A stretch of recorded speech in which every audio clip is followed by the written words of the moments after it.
kitab Fathul Qorib tentang makanan dan minuman yang halal dan haram. Sebelum kita mulai, kita berdoa terlebih dahulu. Monggo yang biasa memimpin doa dimulai.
Penglihatan kalian harus fokus, pendengaran kalian juga harus fokus.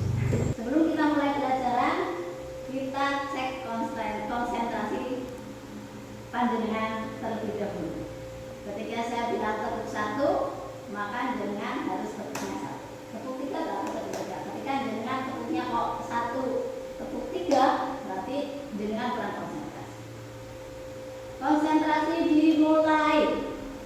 Tepuk 2, tepuk 1, tepuk 2, tepuk 3, 1, 2, 3.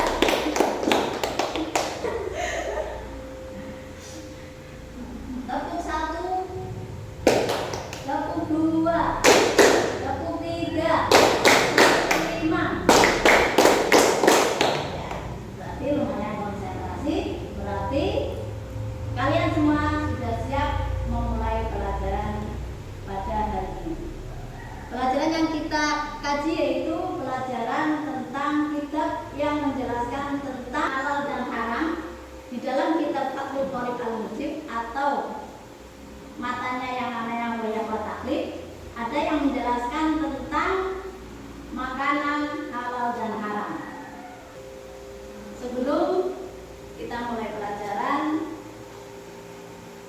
kita baca Fatihah terlebih dahulu. Semoga dengan bacaan Fatihah pelajaran kita pada hari ini bisa berjalan dengan lancar dan membawa kemanfaatan dan keberkahan.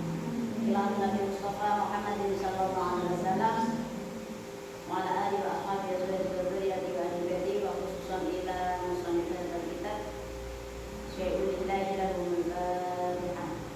A'udzu billahi minasy syaithanir rajim. Bismillahirrahmanirrahim. Alhamdulillahi rabbil alamin. Ar-Rahmanir Rahim. Maliki yaumiddin. Iyyaka na'budu wa iyyaka nasta'in. Ihdinas siratal mustaqim. Shiratal ladzina an'amta 'alaihim ghairil maghdubi 'alaihim waladdallin. Rabbi ighfirli wa liwalidayya wa lil mu'minina.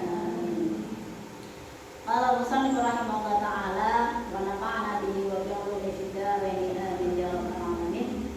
Faslun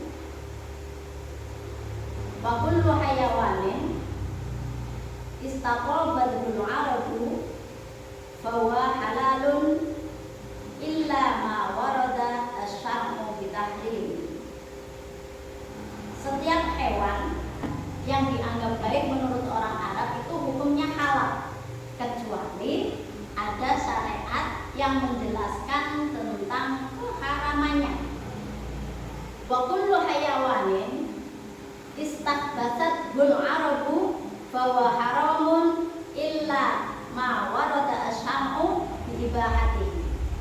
Artinya segala hewan yang dianggap jelek atau menjijikan oleh orang Arab hukumnya haram, kecuali ada dalil syarat yang menjelaskan tentang kebolehannya. Wa yahrumu minas sibai ma laduna qawiyyun ya'tu bihi. Adapun binatang buas, hukumnya juga haram jika binatang buas itu mempunyai cakar yang tajam yang bisa melukai hewan buruannya. Contoh apa? Yang punya cakar, elang. Elang itu punya cakar. Itu haram. Kenapa? Karena cakar yang digunakan itu untuk mencengkeram buruannya, mangsanya.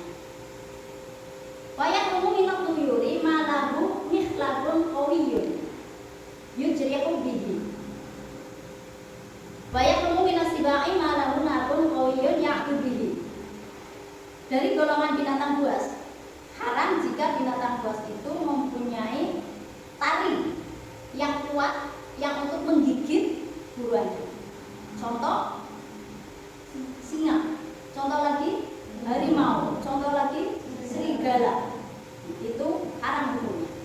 Wa yahrumu minat tuyuri ma lahu mikhlabun qawiyyun yujri'u bihi.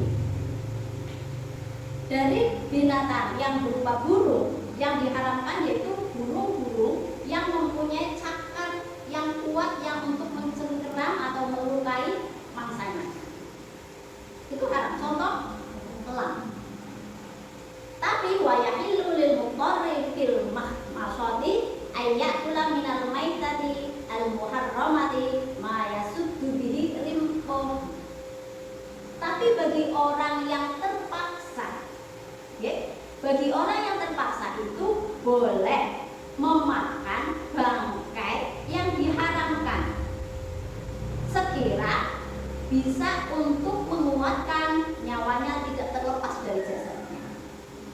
Jadi sekira orang tersebut sudah makan bangkai tapi pun sudah punya tubuh untuk bisa mempertahankan nyawanya. Kalau sudah bisa mempertahankan nyawanya, maka sudah tidak halal. Walana maitatani halalan as-sama'u wal jarad. Ada dua bangkai yang punya halal. Ada dua bangkai yang punya halal, yaitu apa? Ikan dan belalang. Ikan walaupun mati di lautan itu boleh dimakan. Kenapa? Karena halal. Walaupun sudah terdampar di tepi lautan dan itu sudah mati semua, itu boleh kamu ambil dan boleh dimakan karena halal. Begitu juga belalang. Wadamane halalani al-kabitu waqlihal.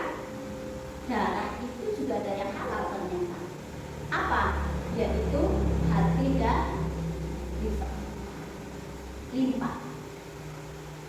Hati yang ada di ayam itu halal. Walaupun hati terbuat dari darah, tapi halal. Sudah kita lihat presentasinya. Ini di dalam kitab Ghoyatul Takrib. Saya lebih detail lagi. Saya menjelaskan tentang makanan halal dan haram. Kita harus tahu bahwasanya makanan halal dan haram. Apakah jenengan semua yang dimakan pasti halal? Makanan yang jenengan makan itu halal atau haram? Halal. Alhamdulillah. Kenapa? Tapi benar apa tidak halal atau haram? Kita lihat dari definisi. Halal, makanan halal itu yang bagaimana? Coba Mbak Maya dibaca. Makanan halal yaitu makanan yang diperbolehkan untuk dimakan menurut ketentuan syariat Islam. Atau punya definisi lain, Mbak Mola? Atau segala sesuatu pada dasarnya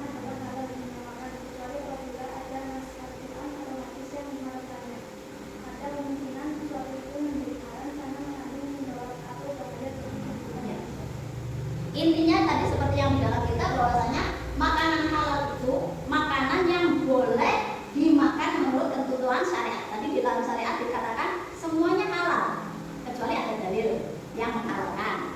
Begitu juga semuanya yang dianggap menjijikkan itu haram kecuali yang diperbolehkan oleh syariat. Nah, inti dari semuanya yaitu apa yang jenengan makan itu hakikatnya semuanya halal.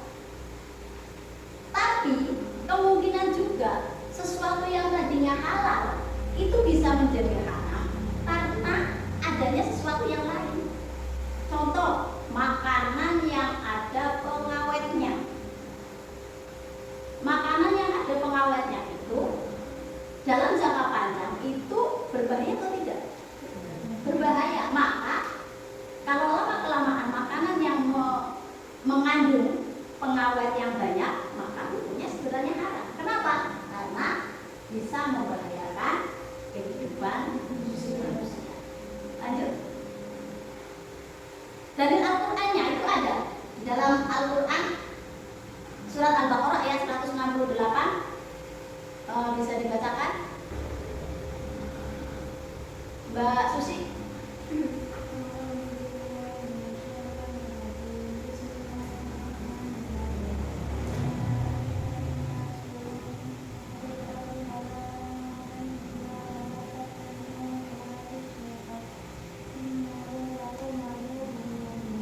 Baca artinya tolong Mbak Cindy. Dari sekalian manusia, makanlah yang halal lebih baik dari apa yang terdapat di bumi. Dan janganlah kamu mengikuti langkah-langkah syaitan, karena sesungguhnya syaitan itu adalah musuh yang nyata bagimu. Ya, itu dalil dari Al-Quran yang menjelaskan tentang halal dan haramnya makanan. Lanjut. Ya, syarat makanan dan minuman bagi muslim. Kita semua muslim atau bukan? Muslim. Maka kita harus makan dan minum yang sesuai dengan syarat-syarat yang saya jelaskan di depan.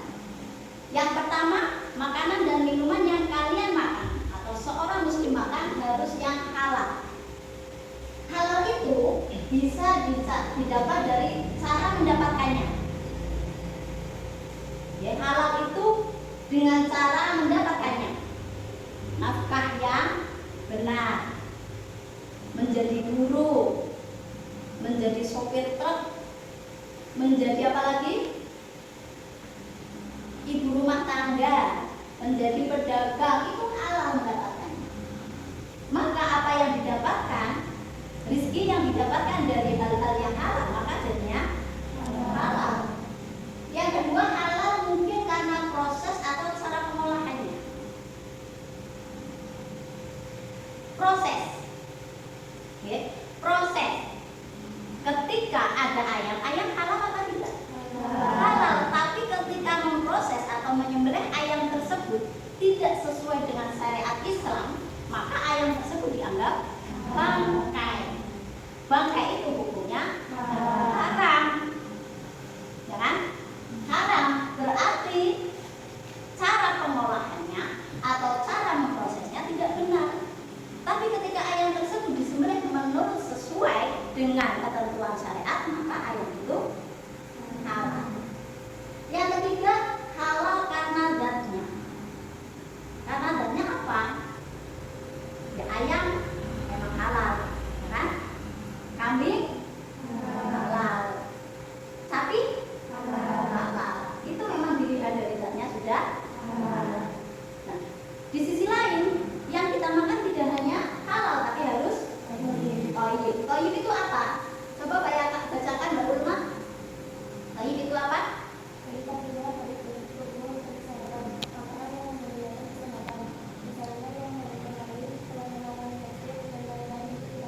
Iya. Thayyib. Thayyib itu baik bagi kesehatan kita. Ya, thayyib itu baik untuk kesehatan kita. Mungkin halal tapi tidak thayyib. Berarti ketika makanan itu banyak pengawetnya, makanan itu banyak formalinnya, makanan itu pedas bagi orang yang punya sakit mah, itu halal tapi tidak thayyib. Seorang muslim boleh makan apa tidak? Tidak. Jadi untuk kedepannya harus makan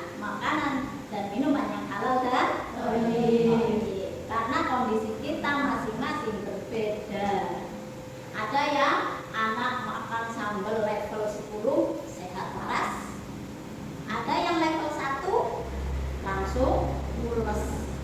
Maka anak yang level 1 mules itu yang level 1 tidak toilet. Harus bisa membedakan. Lanjut. Jenis makanan dan minuman yang dihalalkan. Ini tadi sudah sebenarnya. Ya, ini tadi sudah dibahas. Halalkan mazatnya. Contoh ada nasi, ada bubur, ada susu. Yang benar cara membuatnya. Itu semuanya halal. Halal cara mendapatkannya. Nah, ini halal cara mendapatkannya. Kamu dapatkan uang yang untuk membeli jajan dari diberi orang tua. Itu halal. Jika orang tua kalian menjadi pedagang, menjadi supir truk atau apapun itu, yang penting bukan mencuri, menipu. Kalau korupsi bagaimana? Kalau uang yang dikasihkan itu hasil korupsi, maka makanannya tidak halal. Kenapa? Karena cara mendapatkannya tidak benar, tidak halal. Yang ketiga, halal karena proses. Tadi sudah ada. Ini cuma pengenalan. Halal karena proses atau cara pengolahannya. Contohnya seperti tadi, hewan yang disembelih dengan cara yang tidak sesuai dengan ketentuan, maka hukumnya haram. Tapi kalau sesuai, maka hukumnya halal. Lanjut. Manfaatnya apa? Apa yang kita dapatkan ketika kita makan makanan halal? Yang kita dapatkan yaitu Mbak Indira, dibaca.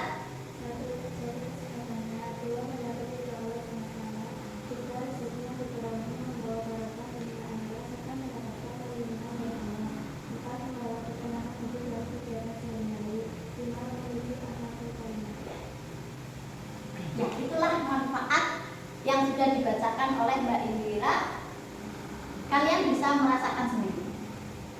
Ketika kalian mengalami salah satu dari limanya atau mungkin kelima-limanya, berarti makanan yang kalian makan itu memang benar-benar makanan halal. Semoga saja apa yang kita makan semuanya halal, yang akhirnya bisa terjadi kesehatannya, bisa mendapatkan ridho Allah, mendapatkan rezeki yang diperolehnya, bisa membawa berkah dunia akhirat dan mendapatkan perlindungan dari Allah, membawa ketenangan hidup, pasti lebih tenang hidupnya. Yang terakhir, bisa memiliki akhlakul karim. Lanjut. Ya, tadi telah dijelaskan tentang makanan halal. Sekarang yaitu makanan yang haram, makanan dan minuman yang haram. Haram itu ada dua, ada haram lidzatihi, ada haram lighairihi. Haram lidzatihi itu haram dari bentuknya, memang dari sonoknya itu sudah haram. Bisa dibacakan Mbak Napa? Yang termasuk haram lidzatihi. Jadi darah, kamar, minuman keras, semua jenis gunung yang bercacat dan dengan cacatnya mencengkeram mangsanya, binatang buas yang ditarik, binatang yang diperintahkan supaya dibunuh, binatang yang dilarang untuk dibunuh, binatang yang disucikan, semua makanan yang berbahaya terhadap kesehatan manusia, apalagi sampai membunuh diri, baik dengan segera maupun dengan cara perlahan. Ya, haram lidzatihi itu ada babi, ada anjing. Itu kan memang haram lidzatihi. Allah mengharamkan makan daging babi dan daging anjing. Darah itu juga haram. Darah yang dipanaskan terus jadi sosis, terbuat dari darah. Jadi sapi disembelih, darahnya dikumpulkan, lalu darahnya dipanaskan dan membusuk. Darah itu dibuat sosis. Walaupun sudah berbentuk sosis, halal atau haram?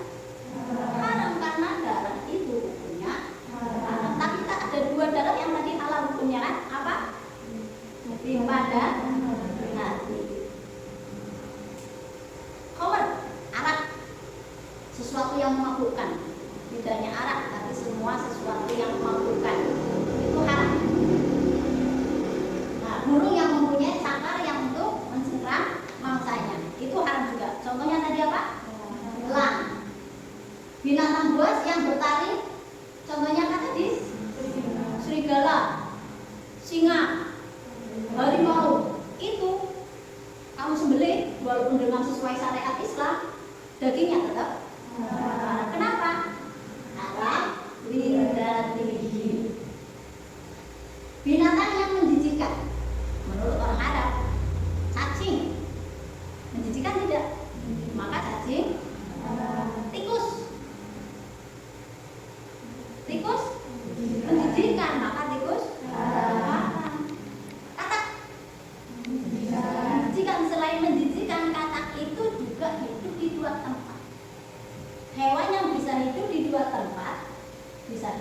tidak bisa hidup di air, itu hukumnya haram.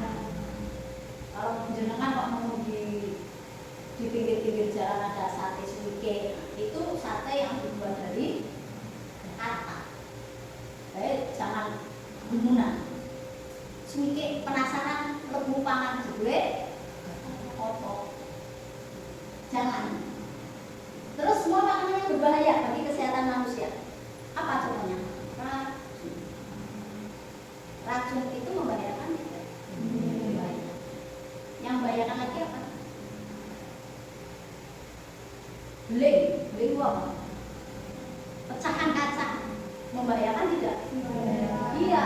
Bahwasanya haram lidzatihi itu memang benar-benar dari zatnya yang haram, bukan karena suatu prosesnya. Tapi ada yang haram liwerihi. Bisa dibacakan Mbak Toris? Bangkai kecuali binatang dan belalang, binatang yang disembelih untuk sesaji, binatang yang disembelih tanpa membaca bismillah, binatang yang sebagian besarnya makanannya berupa kotoran manusia atau hewan, makanan haram yang diperoleh dari usaha dengan cara dolim, semua makanan yang tercampur najis. Ya. Makanan yang haram liwerihi itu makanan yang haram karena ada alasannya. Salah satunya yaitu bangkai. Dianggap bangkai kenapa? Karena mungkin disembelih tidak sesuai dengan syariat Islam, atau ada ayam ketabrak mobil lalu mati. Itu namanya bangkai. Bangkai umumnya haram, kecuali ikan dan belalang. Terus yang kedua, ada binatang yang disembelih untuk sesaji. Terus yang ketiga, ada binatang yang disembelih tanpa membaca bismillah. Jadi asal gitu. Jadi ketika ada ayam dipegang bapakmu langsung nyembelih tanpa ada mengucap kata bismillah, itu jadinya bangkai. Kenapa? Karena tidak sesuai dengan syariat Islam. Menurut syariat Islam, menyembelih hewan harus didahului dengan membaca bismillahirrahmanirrahim. Karena apa yang disembelih, karena dengan bacaan atau dengan menyebut asma Allah itu baru diperbolehkan. Binatang yang sebagian besar makanannya berupa makanan yang najis atau kotoran manusia. Contoh, ada lele, ikan lele, yang makanannya itu kotoran manusia. Lele yang dimasukkan di septic tank. Lelenya keluar sudah besar, nah itu hukumnya haram. Kenapa? Karena makanannya dihasilkan atau diperoleh dari sesuatu yang najis. Jadi ketika ada lele besar, itu harus was-was. Kalian harus was-was. Dia makanannya apa? Kotoran manusia atau makanan-makanan yang lain. Kalau lebih banyak kotoran manusianya, maka terus ada yang makanan haram karena diperoleh dari usaha dengan cara dolim. Seperti tadi, mencuri, merampok. Ada lagi, yaitu riba. Tahu riba? Rentenir. Rentenir itu menghutangkan kepada orang lain, tapi minta kembali lebih banyak. Itu rentenir. Uang yang dihasilkan dari rentenir itu haram. Kenapa? Karena mendapatkan uang itu dengan cara dan yang terakhir, semua makanan yang tercampur najis. Contoh, kalian punya roti, ternyata roti itu kejatuhan tai cicak, kotoran cicak, dan akhirnya najis. Halal kan? Kadang dimakan. Termasuk ketika membuat roti dari tepung yang sudah dikotori atau dikena kotoran tikus, itu tidak diperbolehkan. Alasannya yaitu karena makanan itu tercampur dari najis. Walaupun barangnya masih kering juga belum dibuat roti, ya, tapi itu mengandung kencingnya tikus, maka tidak perlu. Menurut kesehatannya pun itu tidak diperbolehkan. Ya, lanjut. Coba dibaca bareng-bareng. biar lebih semangat untuk menghilangkan ngantuk. 1, 2, 3. Amal ibadahnya tidak akan diterima Allah Subhanahu wa Ta'ala. 2. Merusak jiwa. 3. Membahayakan kesehatan. 4. Mengendalikan harta. 5. Menimbulkan permusuhan dan kebencian. 6. Menghalangi terkabulnya doa. 7. Menghalangi mengingat Allah Subhanahu wa Ta'ala. Ya, beri aplaus untuk kita semua. Ya, alhamdulillah. Ini adalah akibat mengkonsumsi makanan dan minuman yang haram. Akibatnya bisa menyebabkan amal ibadahnya tidak diterima oleh Allah. Ketika orang makan haram dan minum yang haram, itu bisa menyebabkan amal yang dilakukan tidak diterima oleh Allah. Yang kedua, bisa merusak jiwa. Biasanya apa yang bisa merusak jiwa? Khamr atau minuman keras. Akalnya bisa hilang, jiwanya bisa buruk. Bisa membahayakan kesehatan. Otomatis paling terkenal itu daging babi. Daging babi hukumnya haram, kok tetap makan? Karena di dalam daging babi itu ada cacing pitanya, maka bisa membahayakan kesehatan. Yang keempat, memubazirkan harta. Harta yang kalian gunakan untuk membeli makanan haram itu tidak ada gunanya. Mubazir namanya. Musro. Yang kelima, bisa menimbulkan permusuhan dan kebencian. Biasanya orang yang makan haram itu sering berutak, sering cekcok. Kalian tahu sendiri kalau di pondok ada yang sering cekcok, nah itu perlu dicurigai. Sukanya kok membuat onar, itu perlu dicurigai, diingatkan. Terus yang keenam, bisa menghalangi terkabulnya doa. Jadi ketika doa-doa kalian belum dikabulkan oleh Allah, salah satu sebabnya mungkin itu, atau mungkin Allah akan mengabulkan yang lebih baik. Yang terakhir, bisa menghalangi mengingat. Biasanya orang yang suka makan atau minuman haram, dia itu disuruh sholat malas, disuruh ibadah malas. Itu ternyata penyebab dari suka makan atau minum haramnya. Ya, alhamdulillah selesai pertemuan pada hari ini. Sebelum kita akhiri, saya tes terlebih dahulu untuk mengingat apa yang saya sampaikan bisa diterima dengan pahaman atau tidak. Kita cek dari awal, bisa maju ke depan. Coba dari susu, Mbak Maya, susu ditarik garis kemana? Maju Mbak Maya, ditarik garis. Sekarang daging babi, Mbak Susi.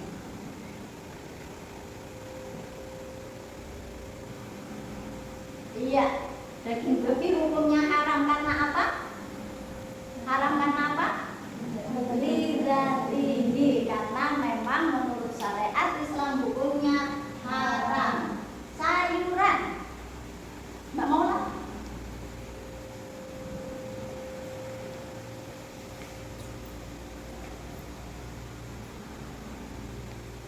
Tarik garis itu bukan tarik garis. Nah, itu namanya tarik garis. Sayuran hukumnya halal, tapi jarang suka. Padahal thayyib atau tidak? Thayyib. Ya, saya kira. Oh, satu lagi, sosis, Mbak Cindy.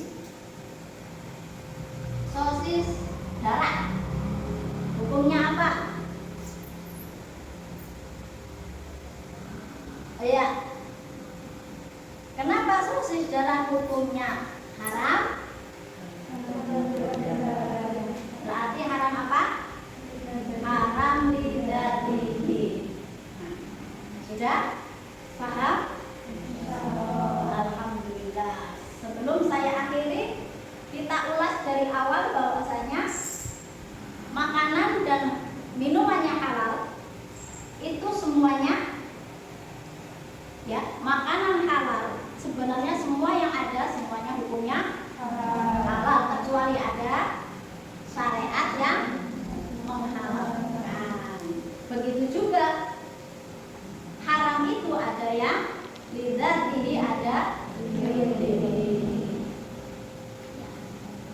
ada yang mau bertanya?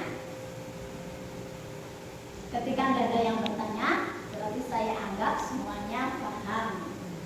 Dan semoga saja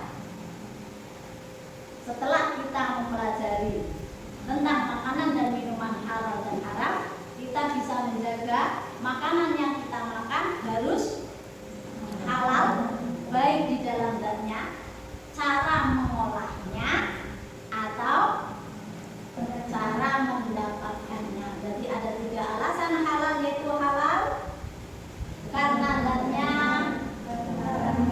halal cara mendapatkannya, halal karena prosesnya. Yang terakhir, haram ada li dan lihi karena memang zatnya haram. Yang kedua, berarti mungkin karena caranya, prosesnya, dan mungkin karena cara mendapatkannya. Jadi apa yang kita makan semoga aja bisa semua makanan yang halal dan dan terakhir kalinya kita tutup dengan bacaan Alhamdulillah disertai dengan kafaratul majlis. Bismillahirrahmanirrahim. Alhamdulillah.